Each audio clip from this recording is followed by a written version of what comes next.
Great. All right. Well, today I'm going to continue my series on the priesthood of King David, as I've been doing for 6 messages now, and this is the 7th message today. And after this, I have 2 more messages in this series, and then I'll be finished with this topic and can move back into other things. So anyway, today, message number 7 on the priesthood of David. My message last time was about the enduring priestly house. And I certainly need to give a review of this one because half of you were gone, by which I mean one family was gone. But there was a large amount of absences, so I will review that. Last time, what I said was that when God promises King David an enduring house, he also fulfills his promise for a new priesthood. So God killed 2 birds with 1 stone. We have the enduring house promised to King David, but as part of that, that's also part of this whole idea of a new faithful priest that God is raising up, as told in the book of Samuel. So I said, first of all, one of the predictions made by the man of God, speaking to Eli, is that the faithful priest will have an enduring house, using that phrase, an enduring house, or for those of you using the ESV, a sure house. Now, because of that, we had the ability to eliminate a possible candidate for the identity of this faithful priest. And I said that candidate was Samuel, the prophet and judge of Israel, who was very active at that time. And for a good long while there, the book of Samuel is named after him. But in spite of all the evidence I put forward that might indicate that he is the faithful priest, there's one big problem, and that is he had no enduring house. His descendants really don't enter into anything in history afterward. His 2 sons, his immediate sons, were not like him. They did not walk in his ways. And that was part of the reason Israel started wanting a king, for better or worse. So Samuel had no enduring house and therefore does not qualify as the faithful priest. Now David, on the other hand, is the only other person in the book of Samuel that has an enduring house. And I went to the place where that phrase is used again, the only other place where that phrase is used in 1 and 2 Samuel, which is Abigail talking to David about David, where she says that God is going to build him an enduring house. So that's the author's way of marking David as the fulfillment of that expectation for the faithful priest. And then for my 4th and final point in that sermon, I came back to the classic statement of David's enduring house, which is the covenant that God made with David. And primarily we think of that as being part of the kingship of David. But I also said, because of what was said earlier by the man of God to Eli, that also plays into this idea of the faithful priest and how David is the faithful priest mentioned there at the beginning of 1 Samuel. So in all these observations, we see how David fills the role of that faithful priest, and also we see David as the foreshadowing of Jesus, who is the ultimate fulfillment of those things, and you especially see that as you talk about the covenant with David, and the ultimate fulfillment of that covenant for that enduring house is Jesus reigning forever, but also serving as a priest forever. So again, all of these things, you see David as the immediate fulfillment, but then Christ coming in as the true fulfillment, and David just being a type of Jesus. So all of that was last time. Now my message for today will accomplish much the same thing, that is looking at David as the faithful priest of the book of Samuel, and also looking to Christ as the greater fulfillment of those things. I want to talk about something today which I have just called the priestly kingship of David. So admitting that David is a king, but saying that there's something very priest-like about David's kingship, the priestly kingship of David. Now as we read the book of Samuel, we see that many of David's royal actions have a connection to priests and priestly efforts. As we see David govern Israel as king, there's a lot of stuff that he does which to a large degree looks a lot more like a priest than like a king, like you normally think of a king. And that is what I'm talking about today. And this, of course, is one of those ways that the author marks David rather unexpectedly as his faithful priest that is mentioned there at the beginning of his book. So on the surface level, you see David as a king, but as you think about his actions as king, you see that he really does fill this role as the faithful priest mentioned earlier in the book. Now my outline for today has 4 divisions. Again, 4 divisions. First, I want to talk about David and his great interest in places of worship and atonement. So I'm sure you can see how worship and atonement have very priestly ideas with them, and David has a great interest in those kinds of places. Secondly, the priests serve as part of David's administration and not as a distinct branch of government, which is just to say, instead of having the king and the priests kind of ruling separately, it's more like this, with the priests ruling under the king. And that is a sign of David's priestly kingship. Thirdly, David himself appoints priests who are not descendants of Aaron. And if there's anything David does which makes you kind of grab hold of something and say, what? He did what? It's this, that David actually appoints priests who are not descended from Aaron, which would be a big no-no under the law of Moses, but David does it anyway. And we'll talk about that when we get there. And then fourthly, David has the unswerving loyalty of the Levites and the Aaronic priesthood during the rebellion of Absalom. So there's a specific event when David's rules as king seems to be crumbling around him, and his greatest supporters are the most religious tribe in Israel, the Levites and of course the priests as well. So that is all what I have in mind when I think of the priestly kingship of David. Now for you, the idea of a priestly king is not new. I expect you to be very familiar with that idea because Jesus is meant to be for us a king priest. He is supposed to be our king, but also our priest, interceding for us before God, even as he rules all heaven and earth. So the idea of a priestly kingship is not too strange for us, not by any means.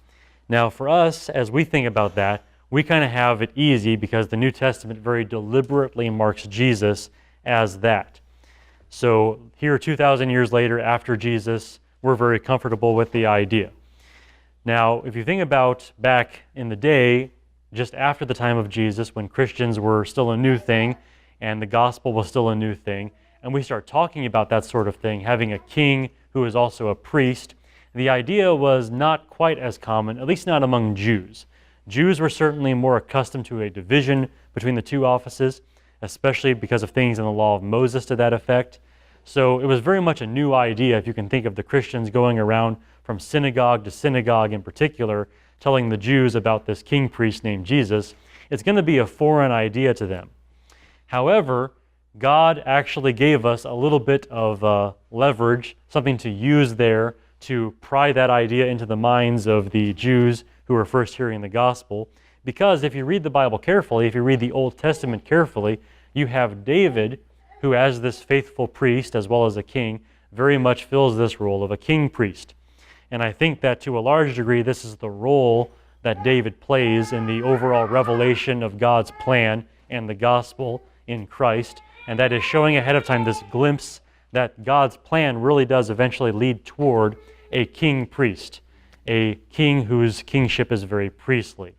So that, of course, is the idea I have in mind and the idea I would have you keep in mind as you listen to these things about David's kingship.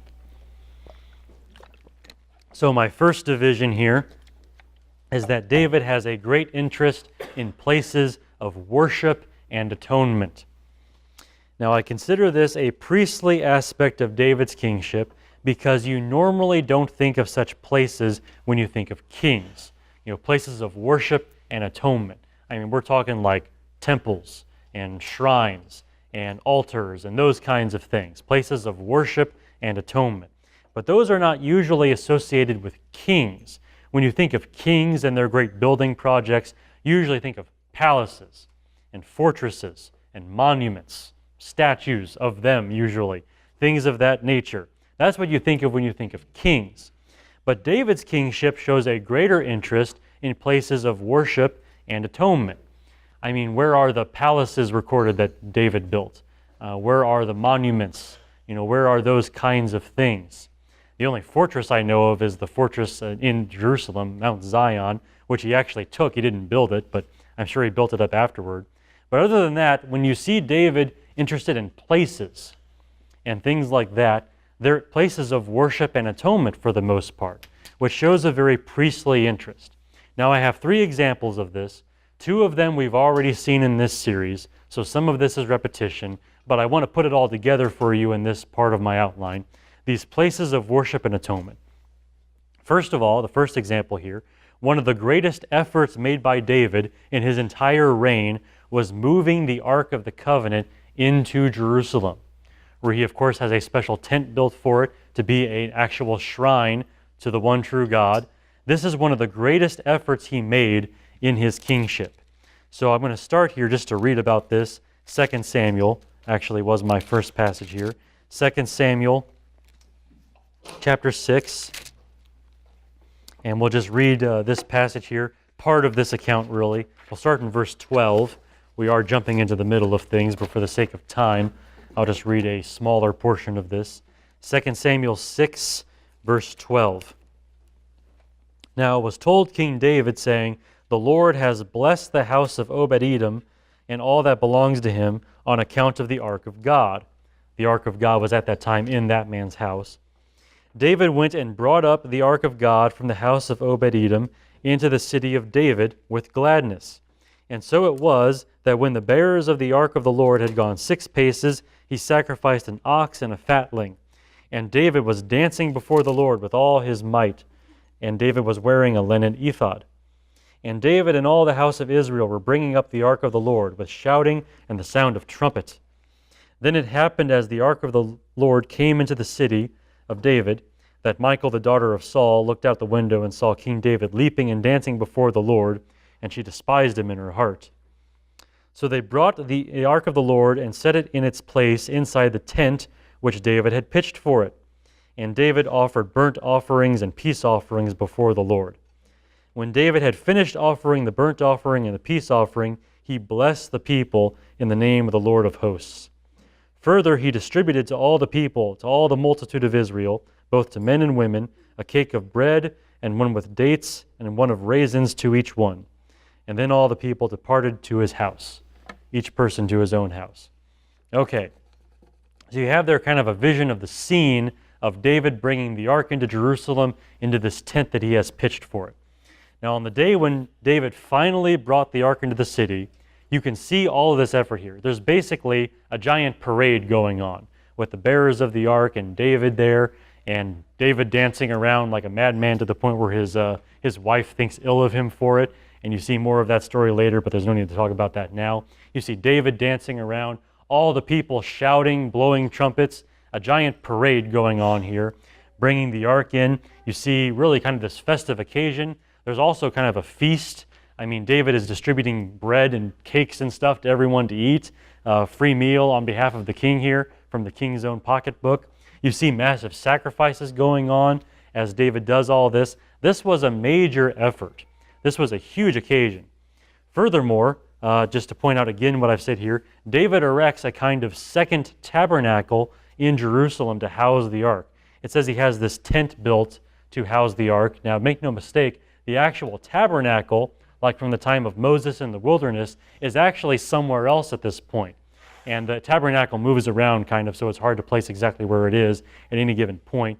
But it's actually somewhere else. I know in Solomon's time it was at Gibeon, the city of Gibeon. But here, David actually has a kind of second tabernacle erected for the ark.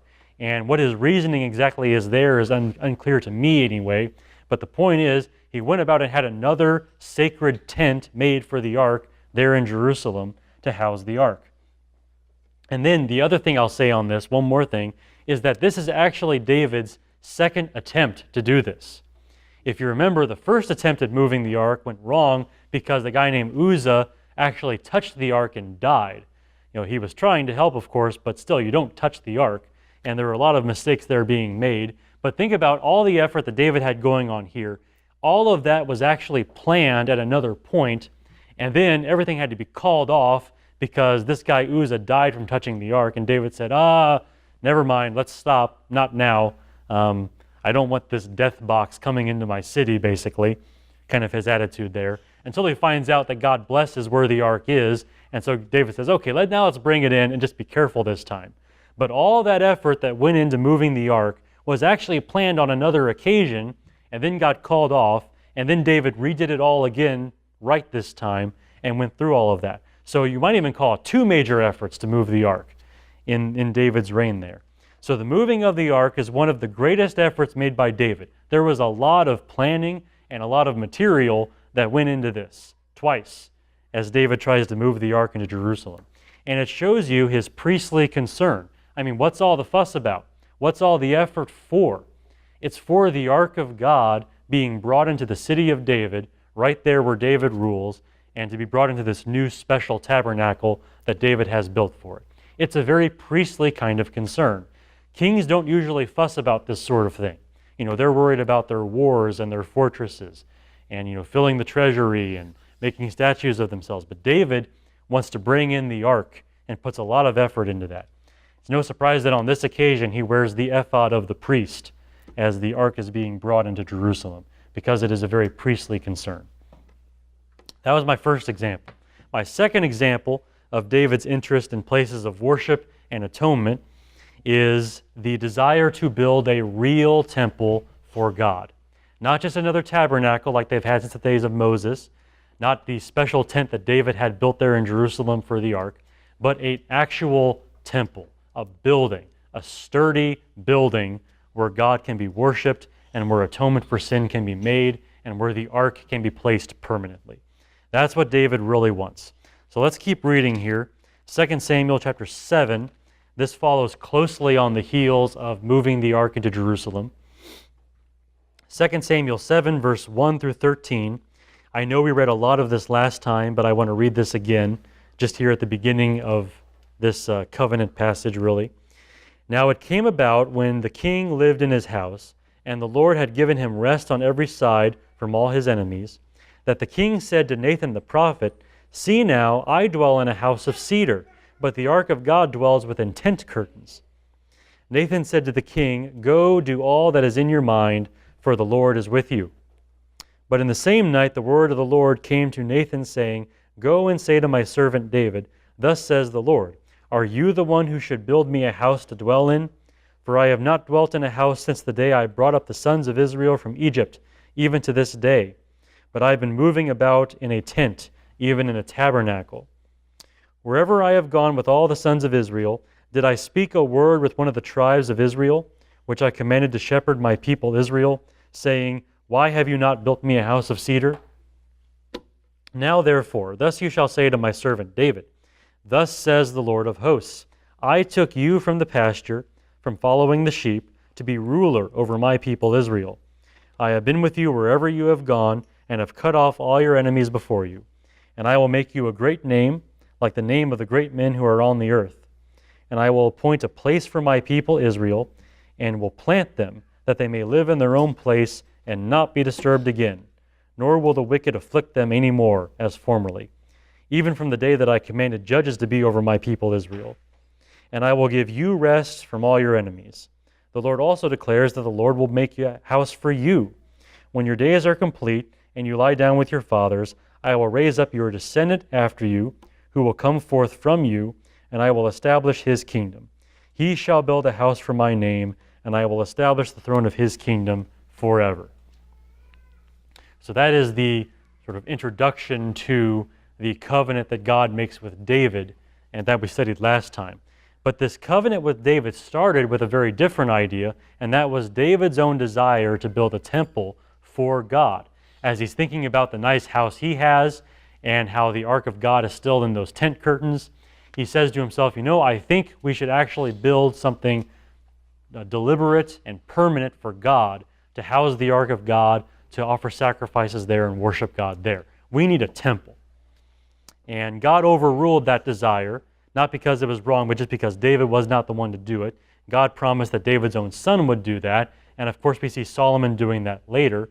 But you see David's desire to actually do this. And if you turn over and read to the ending of 2 Chronicles, or 1 Chronicles rather, you see that even though Solomon did the building of the temple, David did all of the preparing for that. I mean, all the preparations that went into building that temple, David's the one putting all that stuff together. David has a very great interest in getting this temple going, to the point where when Solomon becomes king, he just kind of walks into the project that was already prepared for him. David is the one with the real interest to build this temple for God, which shows a very priestly concern. It's not a palace for him. It's not anything like that. It's a temple for the Lord. It's a very priestly concern. Now I have one more example of this kind of thing. David's interest in places of worship and atonement. This is one we have not yet studied in this series on the priesthood of David, so this is fresh material right here. David himself was instrumental in establishing the site of the later temple. We just saw David's interest in having a temple built, and that desire was overruled, but David actually goes so far as establishing the site where that temple is going to be built. So I want to talk about that now. I'm about to read from 2 Samuel 24, so you can turn there if you want to follow along. 2 Samuel 24, and I will start in verse 18 so you can find your place. But I want to set the context for this because the context is very important.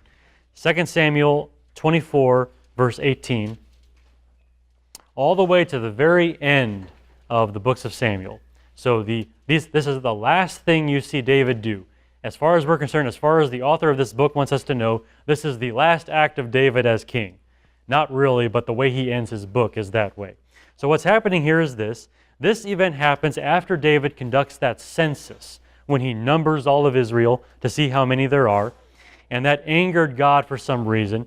It's kind of left a matter of implication as to why this angered God, but God was very angry with David's actions at this point, and God sends a pestilence as a punishment. So a very bad illness all over the nation. People are dying from this because of David's actions. David takes responsibility for the wrong done. You see him kind of call God down on his own head to punish him instead of the people. And this actually stops the plague from going on. And then a prophet named Gad comes and speaks to David. And that is where the story picks up here. So 2 Samuel 24, verse 18. So Gad came to David that day and said to him, "Go up, erect an altar to the Lord on the threshing floor of Araunah the Jebusite." David went up according to the word of Gad, just as the Lord had commanded. Araunah looked down and saw the king and his servants crossing over toward him. And Araunah went out and bowed his face to the ground before the king. Then Araunah said, "Why has my lord the king come to his servant?" And David said, "To buy the threshing floor from you, in order to build an altar to the Lord, that the plague may be held back from the people." Araunah said to David, "Let my lord the king take and offer up what is good in his sight. Look, the oxen for the burnt offering, the threshing sledges and yokes of the oxen for wood. Everything, O king, Araunah gives to the king." And Araunah said to the king, "May the Lord your God accept you." However, the king said to Araunah, "No, but I will surely buy it from you for a price, for I will not offer burnt offerings to the Lord my God, which cost me nothing." So David bought the threshing floor and the oxen for 50 shekels of silver. David built there an altar to the Lord and offered burnt offerings and peace offerings. Thus the Lord was moved by prayer for the land, and the plague was held back from Israel. Now in the least, you see David build an altar for atonement. After this sin, which caused a very terrible judgment from God, you see him build an altar to make atonement by sacrifices. What might not be plain to you is this threshing floor of Araunah, the Jebusite, is on Mount Moriah. Now, if Mount Moriah sounds familiar to you, it's because it's pretty important. Mount Moriah is one of the two hills on which Jerusalem is built. You have Mount Zion and Mount Moriah, which are the two big hills, and Jerusalem is built on and around those hills. So it's important for that reason. But also, Mount Moriah is the site of the later temple. When Solomon actually gets around to building his temple, it is built on Mount Moriah. And I want to show you that by reading a few more passages. We're actually going to jump over into 1 Chronicles toward the end of that book. 1 Chronicles 21, starting in verse 28. So 1 Chronicles 21, 28. This is the ending of the same story about the census and the plague and how David responds to that. This is the same story, just we get a different version of it here in 1 Chronicles. I'm going to read this to you. Bear in mind now that Araunah is called Ornan, probably because that name is easier to say. You have no idea how much effort I'm putting into pronouncing Araunah correctly, but now I can say Ornan. So 1 Chronicles 21, verse 28. We're going to read into chapter 22, verse 2. So at that time, when David saw that the Lord had answered him on the threshing floor of Ornan the Jebusite, he offered sacrifice there. For the tabernacle of the Lord, which Moses had made in the wilderness, and the altar of burnt offering were in the high place of Gibeon at that time, like I mentioned earlier, actually.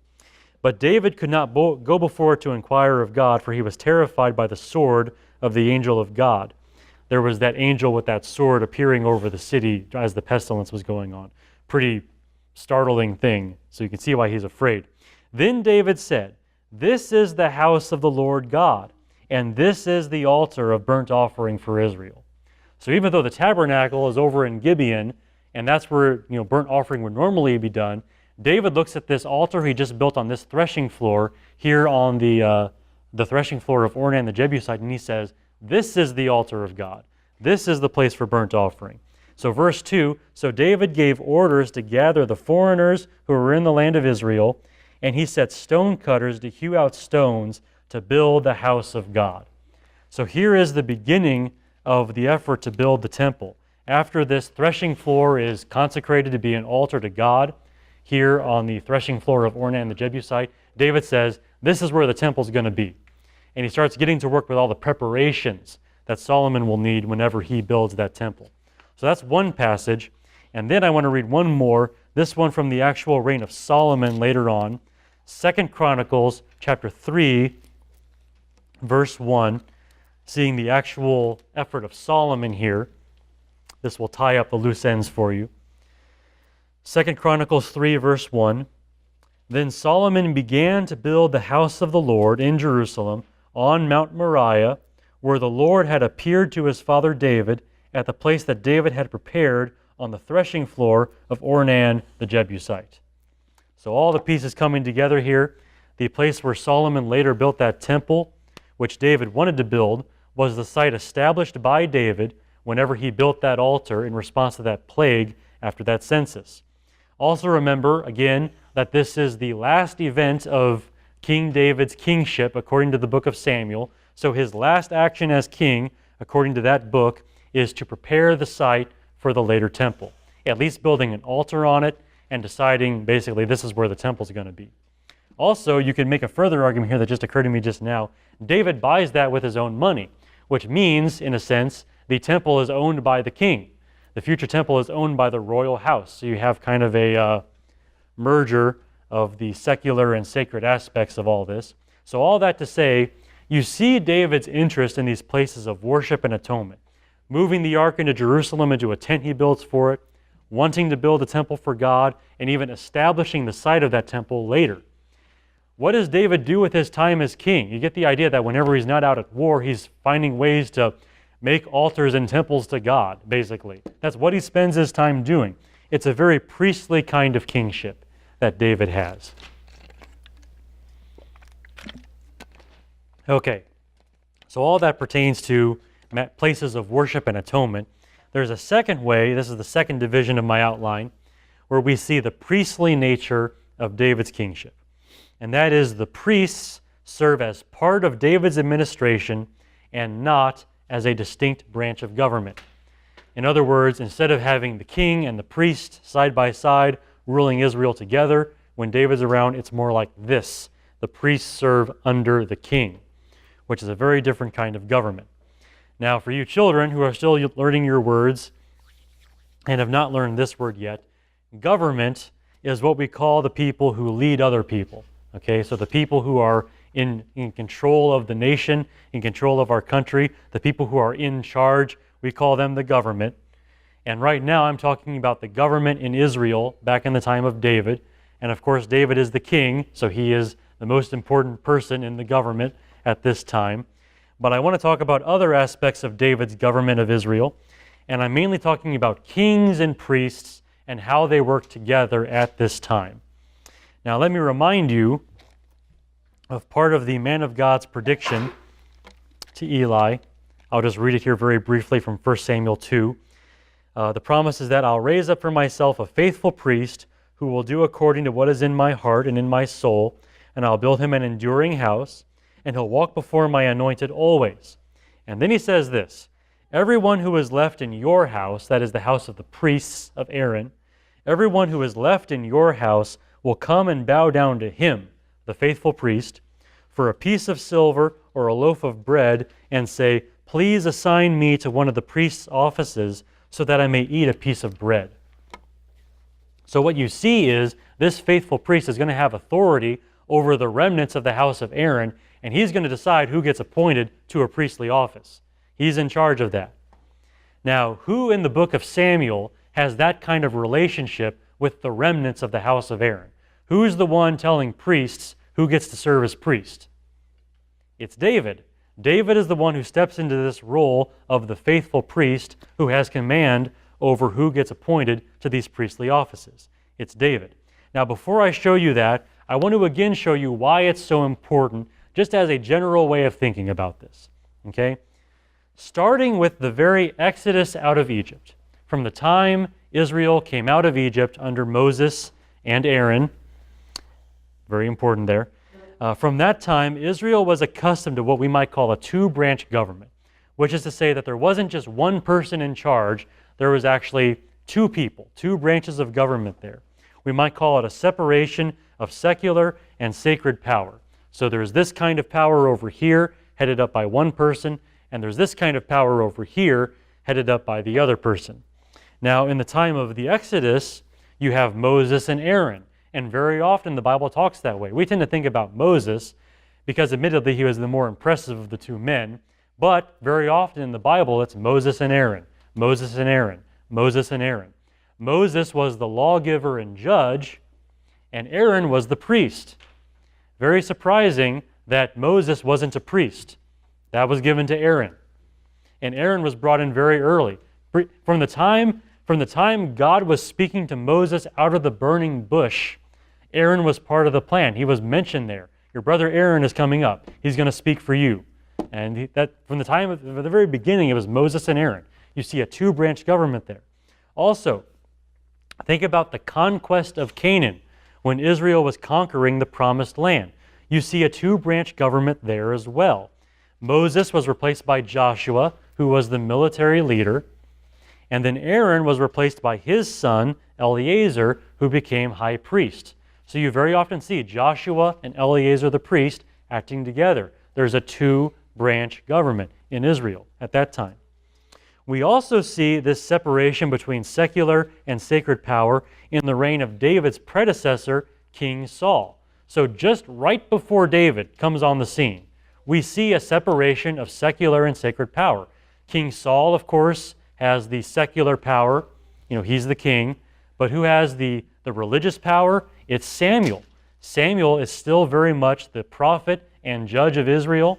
He very much is still filling that role at that time. You see times where Saul, is powerless before the things Samuel is saying. Samuel twice comes and just gives that guy a stern talking to. It was Samuel who anointed Saul as king. Samuel is very much an equal to King Saul at that stage in things. So you see a two-branch government in that way as well. Later on in Israel's history, even after the house of David was established in the monarchy as kings, after the time of David himself, we actually continue to see that same separation of power, the two-branch government between secular and sacred power.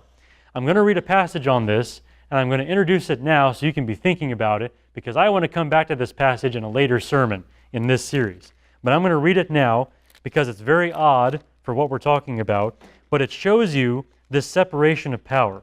This is from 2 Chronicles 26. I rather enjoy this passage for some reason. I don't know why. It might not be good that I enjoy it so much. It's kind of weird. But anyway, 2 Chronicles 26, verse 16. Okay, so 2 Chronicles 26, verse 16. This is during the reign of a king, Uzziah. And Uzziah is a descendant of David, so he's in the line of David. Here's what happens. But when Uzziah became strong, his heart was so proud that he acted corruptly, and he was unfaithful to the Lord his God. What did he do? Well, he entered the temple of the Lord to burn incense on the altar of incense, like a priest would do. Then Azariah the priest entered after him, and with 80 priests of the Lord, valiant men. They opposed Uzziah the king, and said to him, "It is not for you, Uzziah, to burn incense to the Lord, but for the priests, the sons of Aaron, who are consecrated to burn incense. Get out of the sanctuary." Telling the king to get out. Get out of the sanctuary, for you have been unfaithful and will have no honor from the Lord God. But Uzziah, with a censer in his hand, for he was burning incense, was enraged. And while he was enraged with the priests, the leprosy broke out on his forehead. Leprosy is a terrible skin disease, by the way. So just right there on his forehead, leprosy. Right then and there. Azariah, the chief priest, and all the priests looked at him, and behold, he was leprous on the forehead. And they hurried him out of there. So now they're like grabbing the king and pulling him out. I mean, you don't treat a king that way, but these priests are doing it. They're doing it. They hurried him out of there, and he himself also hastened to get out of there, because the Lord had smitten him. King Uzziah was a leper to the day of his death, and he lived in a separate house, being a leper, for he was cut off from the house of the Lord. And Jotham his son was over the king's house, judging the people of the land. So there you see one of the most powerful portrayals of the rigid two-branch government that Israel had. The king is over here, the priests are over here. You do not mix these. They are separate. And when the king steps across that line, the priests have the right to come and shoo him over the line again. And God backed them up in this case and just made this king a leper, just made him a separated man for the rest of his life. Couldn't even, administer government anymore. So you see that. I have another example of this, one more, not as startling, but another example of the continuing two-branch government of Israel. This is from after the return from exile.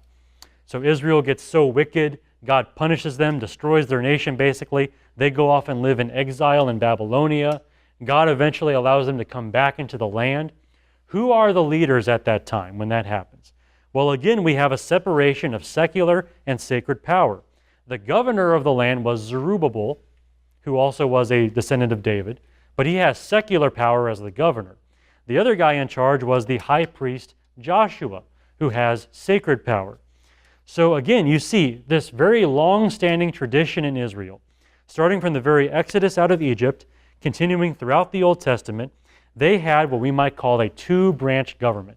There was a division of power there in Israel between secular and sacred power. Now then, please tell me, in the time of David, who was the religious authority equal to David who managed the sacred affairs of Israel? Where is the other guy? We see David as king doing the kingly thing over there. But where is his equal? Where's his counterpart? Where is the high priest? Where is he? No one really comes to mind. I mean, even the prophets that talk to David, they're just kind of here and there. Nathan kind of comes in and goes his way. Gad kind of comes in and goes his way. There's not really anyone wielding equal religious power to King David. This is the only period that I can see in Israel's history when the government is truly united under one guy, both royal power and priestly power together. Now, when we look at David's administration, that is the people that he has hired to help him run his kingdom, you see that. You see this in David's administration. You see that the priesthood serves under him like any of the other officers of the king. Let's read 2 Samuel chapter 8, a few verses there.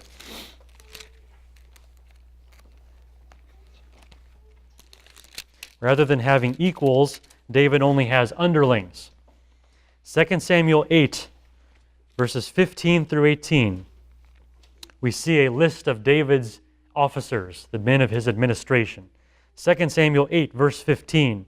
So David reigned over all Israel, and David administered justice and righteousness for all his people. Joab the son of Zeruiah was over the army, and Jehoshaphat the son of Ahihud was recorder. Zadok the son of Ahitub and Ahimelech the son of Abiathar were priests, and Sariah was secretary. Benaiah the son of Jehoiada was over the Kerethites and the Pelethites, and David's sons were chief ministers. Now notice, in that list of David's officers, you have Zadok and Ahimelech as priests. Okay, there are priests in David's time. There are priests. But notice, first of all, that they are listed in there with David's other officers. I mean, they're in there with the commander of the army and the secretary and those kinds of people. They're just part of David's administration. To use the American term, they're part of David's cabinet, as we use that word in politics. So they're just officers of David. Secondly, notice there's two of them. Is there a high priest? I mean, is one of them the high priest of Israel? It doesn't look like it. It looks like they're equal to each other, the way they're listed here anyway. So it's like, what's the situation here? There's no one priest that's over half the government of Israel who is equal to David. Instead, you have two priests who serve under David, and neither of them seem to be high priest. If anyone is high priest, arguably, that's David. I mean, he's the one in command of these two guys. So you see him deciding that these two are going to serve as priests under him. You know, they're the ones coming for a piece of silver or a loaf of bread, to use the terminology of the man of God talking to Eli at the beginning of the book. One more similar passage showing you David's administration. I want to show you this one as well. This is in 2 Samuel chapter 20. So this is later on in David's reign, closer to the end, but it's the same kind of thing. 2 Samuel chapter 20, starting in verse 23. Another glimpse of David's administration. Now Joab was still over the whole army of Israel. In spite of David's efforts to get him out of that position, he is still in it. Joab was commander over the whole army of Israel, and Benaiah the son of Jehoiada was over the Kerethites and the Pelethites, and Adoram was over the forced labor, and Jehoshaphat the son of Ahilud was the recorder, and Sheva was the scribe, and Zadok and Abiathar were priests, and Ira the Jerite was also a priest to David. Okay, so again, you see more of David's officers later in his reign, but again, you see these priests serving under David as his officers, and again, there are two of them. There's no high priest. There's just two priests serving under David, who appears to be filling the role of high priest just because he's the one in charge here. He's the one in charge of these two priests. It's pretty unparalleled given the rest of Israel's history, where you have Moses and Aaron, Joshua and Eleazar. You have the later division between the priests and the kingship. You have Zerubbabel and Joshua the high priest later on. Just throughout all of Israel's history, you have a two-branch government, but here it's a one-branch government. David is over everything, including the priesthood. That is pretty striking, and definitely flags David as a kind of priestly character because he's in command of priests. I mean, he's the one calling the shots here. Okay, now all that's related to the third way that we see David's royal actions as connected to priestly concerns here. I have my third division here coming up here, kind of related to what I just said. This one's a bit more radical, though. David himself appoints priests who are not descendants of Aaron. Now, in the prophecy made by the man of God to Eli, the idea was the people who are left of Aaron's house after God judges them terribly, the ones who are left will be appointed to priestly positions at the discretion of this faithful priest that's coming on the scene. But we're still dealing in that passage with priests who are descended from the house of Aaron. Nothing really unusual there. What David does takes it a step further. When we see David in his reign, he actually appoints priests who are not descended from Aaron. He actually has men who are by rights not worthy of priesthood, not qualified for priesthood. David takes them and appoints them as priests in Israel. So now David is not just governing the priesthood, he's expanding it. You might say he has taken it upon himself to expand the priesthood by appointing men who by rights should not be priests. He starts with his own sons. Yes, you heard me correctly. David the king, here's another about people taking their relatives and appointing them to positions of power as an advantage. Well, David did that for his sons, but rather than making them princes or something like that, he makes them priests. And we actually saw this, although You may not have noticed it because of the way Bible translations work here in this passage. Going back to 2 Samuel chapter 8, back to this glimpse of David's administration, 2 Samuel 8:15. I'm going to read that again, and this time focus on another part of it. Again, David reigned over all Israel, and David administered justice and righteousness for his people. And just remember, all of this is in the context of justice and righteousness. So David's not doing wrong here. He's doing right, but this is part of it. Joab, the son of Zeruiah, was over the army. Jehoshaphat, son of Ahilud, I'm going to get his name right eventually, was recorder. Zadok, the son of Ahitub, and Ahimelech, the son of Abiathar, were priests. And Sariah was secretary. Benaiah, the son of Jehoiada, was over the Kerethites and the Pelethites. And David's sons were chief ministers, as the NASB translates it. Now, the NASB says chief ministers. Those of you reading the ESV will see something very different and far more meaningful. Those of you using the ESV will see that David's sons are called priests. So David's sons were priests. And actually, if you're using the NASB, you probably have a marginal note saying that the literal word there is, in fact, priests. So David's sons are here serving as priests. Very interesting. The Hebrew word here is kohen, which is the word for priest. It doesn't ever mean anything other than that. If you go through a Hebrew concordance and find every use of this word kohen, it is priest, priest, priest, priest, priest. Believe me, I looked at them all. It's the way it works. There's never any proof that it means something other than that. So translating it as David's sons were priests is spot on. There's no reason to translate it any other way. And even if it were translated some other way, why would he use that word? Why use the word that is normally priest? It certainly means something that David's sons are called priests here. So it's already a radical notion that David would be the one filling the role of the faithful priest. He's not from the house of Aaron. He's just the guy that's supposed to be king, but here he is filling the role of the faithful priest, but also expanding the priesthood by making his own sons priests. You might say he's starting his own priestly line at this point. A new lineage of priests from the house of David, you might say, begins here. That's one thing. Now, there's something even more radical than that. If you thought that was radical, I can point to one other thing that David does here, and that is David appoints another priest named Ira the Jairite, whom we saw in the other passage that I read from 2 Samuel 20. So I'll go back there. 2 Samuel 20, verse 23, this other glimpse of David's administration from later on in his reign, says, Joab was over the whole army of Israel. Benaiah the son of Jehoiada was over the Kerethites and the Pelethites. And Adoram was over the forced labor.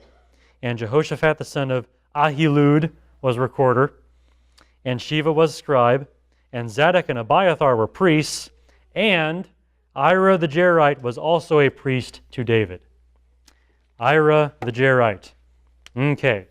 So here is another priest that David appoints later on in his life. Ira the Jairite. Who is he? Who is this guy? And more importantly, what's his lineage? What are his qualifications for being a priest? Is he from the right line? Well, once upon a time, there was a man named Jair. We know that because it's in his name, Ira the Jairite. There was a man named Jair, and this man Jair was so important that all of his descendants were called Jairites. So whoever this Jair was, he was pretty important. I mean, he has a whole clan there in Israel named after him. That much I can say for certain. I'm pretty sure of all that. The problem is, if you look at Israel's history, there are 3 different men named Jair. And all of them are important enough to qualify for having a branch of people named after them, the Jairites. I don't want to get into too much detail, but I will list them out for you for a reason. I have a reason for doing this. The first Jair in Israel's history was a son of Manasseh, the son of Jacob. So Manasseh being one of the tribes of Israel. Now this Jair, son of Manasseh, became the father of a whole clan. Basically, the whole tribe of Manasseh was divided into clans, and one of them was the Jairites, fathered by Jair. So there's one Jair. The second Jair lived a little later on during the conquest of Canaan, so when Joshua was taking over the Promised Land. And this Jair was the great-great-grandson of Judah, who is the son of Jacob, of course, so Judah being one of the tribes of Israel. This Jair was the great-great-grandson of Judah, and this Jair conquered 23 cities at the time of the conquest. So he's pretty important. He has 23 cities to his name. How many do you have? I don't even have one. Right now I don't even own a house, so it's just like, it's the way it works. But this Jair has 23 cities to his name, so the Jairites living in those cities. The third Jair was one of the judges of Israel, okay? This is during the time of the judges. He had 30 sons, okay?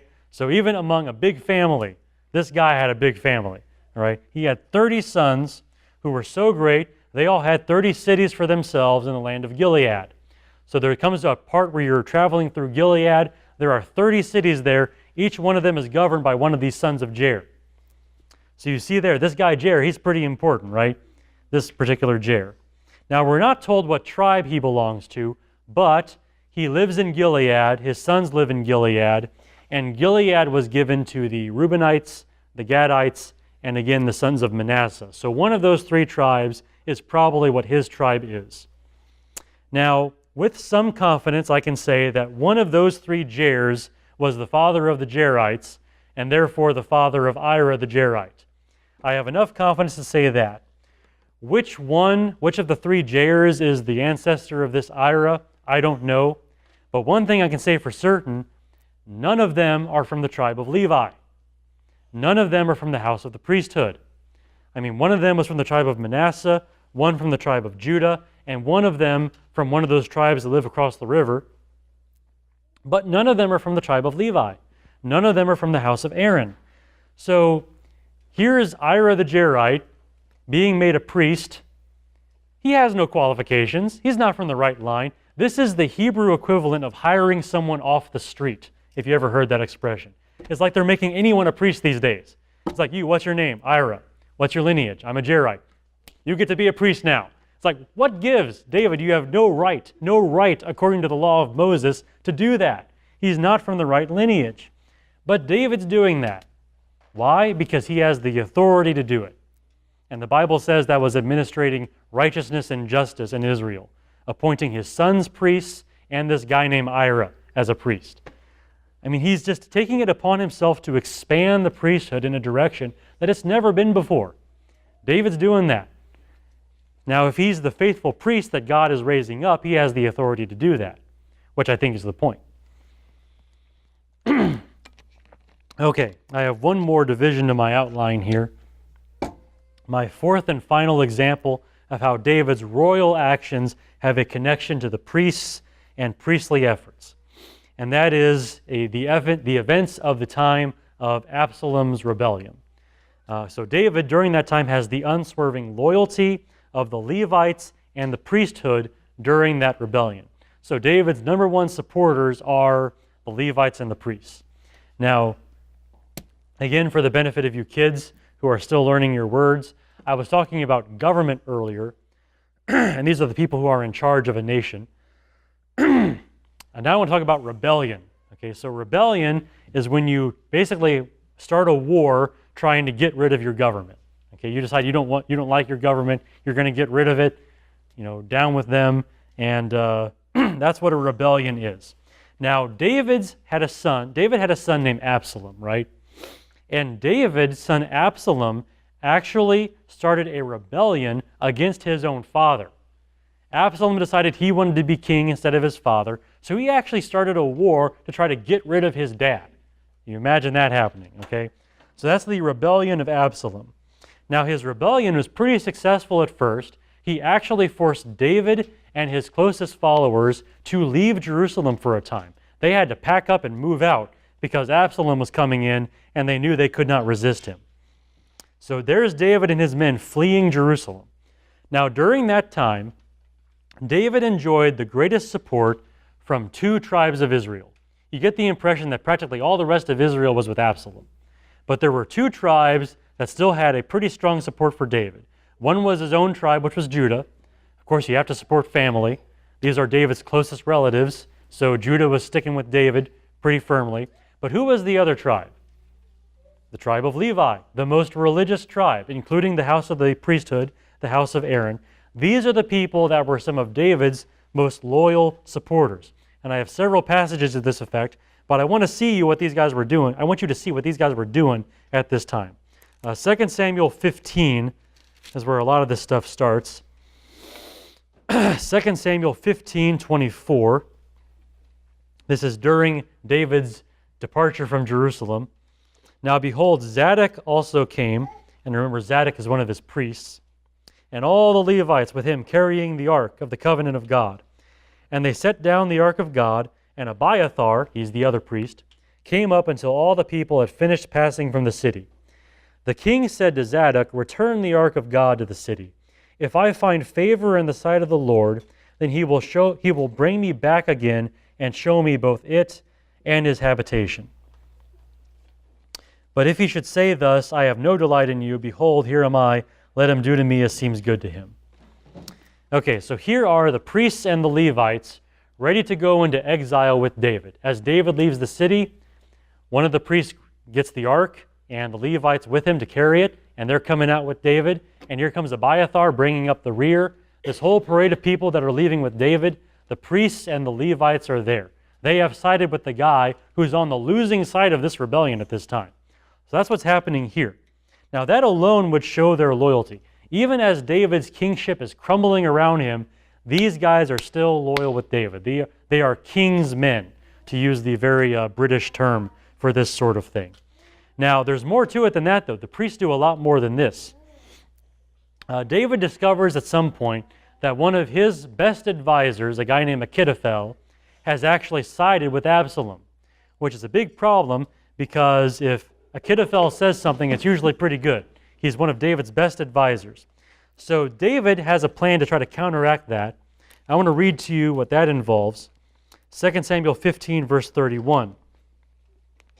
And I'll read through verse 38, which is to the end of, there is no verse 38. How about that? 37 then. Okay, we'll start though in verse 31. Okay, so now someone told David saying, Ahithophel is among the conspirators with Absalom. And David said, O Lord, I pray, make the counsel of Ahithophel foolishness. Please don't let this wise man help my enemy. It happened as David was coming to the summit where God was worshipped, that behold, Hushai the Archite met him, with his coat torn and dust on his head. And David said to him, if you pass over with me, you'll be a burden to me. But if you return to the city and say to Absalom, I will be your servant, O king, as I have been your father's servant in times past, so I will now be your servant. Then you can thwart the counsel of Ahithophel for me. Are not Zadok and Abiathar the priests with you there? So it shall be that whatever you hear from the king's house, you shall report to Zadok and Abiathar the priests. Behold, their sons are with them there, Ahimaaz, Zadok's son, and Jonathan, Abiathar's son. And by them you shall send me everything that you hear. So Hushai, David's friend, came into the city, and Absalom came into Jerusalem. So you have Hushai is going to be there to try to thwart the counsel of Ahithophel, and then Hushai is going to send word about everything he hears through these priests to David. Now tell me, when have you ever heard of a priest, and one of his jobs as a priest is to be a double agent, okay, to be a spy? I mean, when you think of the duties of a priest, where is that in the job description? You can imagine one of these guys with maybe the law of Moses saying, David, I don't see spying anywhere in my job description here in the law of Moses. But here they're going to be his spies. And they go along with that. This is how they're going to serve David. They're going to step out of their normal routine as priests, out of their comfort zone, and they're going to say, we'll do it. At the threat of the loss of our lives, we will spy for you, King David, and we're going to make sure you come back into kingship. And they do this at great risk to their own lives. You actually see a story about this. I'll read this passage too. This is 2 Samuel 17, after events have progressed somewhat with this rebellion. 2 Samuel 17, verse 15, you actually see this system at work here. And I'm going to read through verse 21, which does exist this time. 2 Samuel 17, 15. Then Hushai said to Zadok and Abiathar the priests, this is what Ahithophel counseled Absalom and the elders of Israel, and this is what I have counseled. Now therefore send quickly and tell David, saying, do not spend the night at the fords of the wilderness, but by all means cross over, or else the king and all the people who are with him will be destroyed. Now Jonathan and Ahimaaz, remember those are the sons of the priests, Jonathan and Ahimaaz were staying at En-Rogel, and a maidservant would go and tell them, and they would go and tell King David, for they could not be seen entering the city. But a lad did see them and told Absalom. So their cover is blown now. Their work as double agents is going to be done because they've been exposed. So the two of them departed quickly and came to the house of a man in Bahurim who had a well in his courtyard, and they went down into it. And the woman took a covering and spread it over the well's mouth and scattered grain on it, so that nothing was known. Then Absalom's servants came to the woman in the house and said, where are Ahimaaz and Jonathan? And the woman said to them, they have crossed over the brook of water. And when they searched, they could not find them. They returned to Jerusalem. It came about after they had departed that they came up out of the well and went and told King David. And they said to David, arise and cross over the water quickly, for thus Ahithophel has counseled against you. Then David and all the people who were with him arose and crossed the Jordan, and by dawn not even one remained who had not crossed the Jordan. Now, when you read those events, you discover that, if you read these in context, that little bit of espionage there, that spy work, kept David and his men from being wiped out by the army of Absalom. And of course, David eventually becomes king again because partially of the efforts of these priests who are serving as David's spies. So during Absalom's rebellion, the Levites are willing to be exiled with David, but then David sends them back, and the priests are sent back as well to be spies for David. And here they are alongside the tribe of Judah. They are David's staunchest supporters, and they are partially responsible for getting him back in the kingship. I mean, so even when David's royal act, even when he's like making war, which is a very kingly thing, there's a very priestly feel to this, as the priests and the Levites are very much king's men. They serve David. You know, they don't serve Israel, they serve David, if you want to put it that way. That's very much how they thought of themselves during the reign of King David. So that shows you a priestly connection to David's royal actions.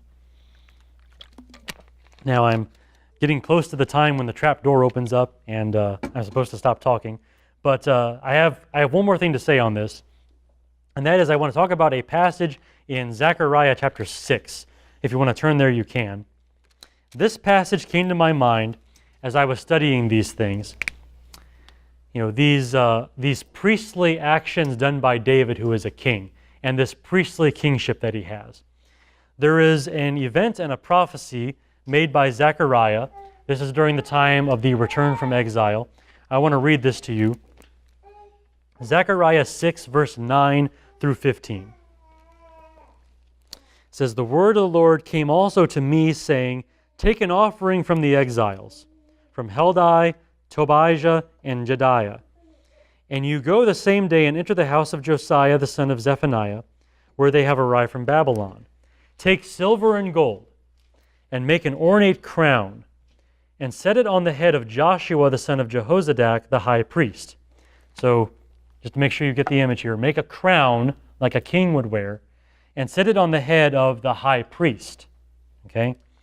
Then say to him, thus says the Lord of hosts, behold, a man whose name is Branch, for he will branch out from where he is, and he will build the temple of the Lord. Yes, it is he who will build the temple of the Lord, and he who will bear the honor and sit and rule on his throne. Thus he will be a priest on his throne, and the council of peace will be between the two offices. Now the crown will become a reminder in the temple of the Lord to Helam, Tobijah, and Jediah, and Hen the son of Zephaniah. Those who are far off will come and build the temple of the Lord. Then you will know that the Lord of hosts has sent me to you, and it will take place if you completely obey the Lord your God. Okay, so Zechariah seems to be a little bit confused here in this passage, because this is Joshua the high priest, right? He has sacred power over Israel. He's the head of the priesthood. And yet, Zechariah uses this high priest to create an image of a king. He has a crown made for him, puts it on his head, and talks about him as though he's a king, right? So he seems to be all confused, right? He's got these two offices mixed together. But Joshua is actually he's being used to portray more than just a king. He's being used to portray the one great king, I would say, the Messiah. He's given the name branch, as in the root and the branch of David, this very messianic title, this kind of idea here. You see this kingly personage, who is destined to rule Israel, build the temple, and all that sort of thing.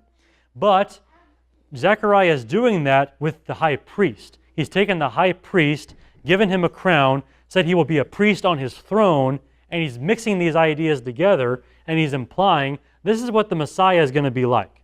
He's going to be like a priest on his throne, and the council of peace will be between the two offices, the offices of the priesthood and the king.